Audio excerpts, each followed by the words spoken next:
দোকান দেখে তো বুঝতেই পারছো না কোথায় গেছিলাম। হ্যাঁ, নর্থ কলকাতা গেছিলাম। অ্যাকচুয়ালি কিছু কাজ ছিল, ওই জন্য গেছিলাম। তো গিয়ে এত খাবারের দোকান, চারদিকের এত ভালো গন্ধ আছে, কিছু না খেলে ঠাকুর পাপ দেবে। ওই জন্য প্রথমে কাবাবের স্টল থেকে কাবাব নিয়েছিলাম, আর এটা আমি ফার্স্টে ট্রাই করেছিলাম চিকেন লাহোরি কাবাব, যেটা খেতে খুব খুব খুব ভালো ছিল। আর নেক্সট আমি ট্রাই করছি চিকেন শাহি কাবাব, যেটা আমার ভালো লাগেনি, আমার লাহোরিটাই বেশি ভালো লেগেছে।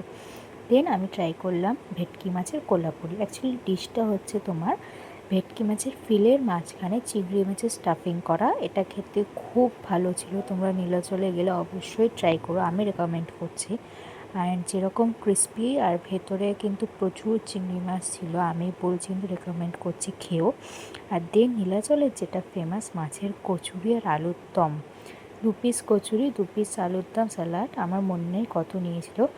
আর কচুরিটার ভেতরে ভর্তি করে মাছের স্টাফিং ছিল, মিষ্টি কচুরির সাথে ঝাল ঝাল আলুর দম, দারুণ একটা কম্বিনেশন। তো তোমরা জানিও নেক্সট কী ভিডিও করব।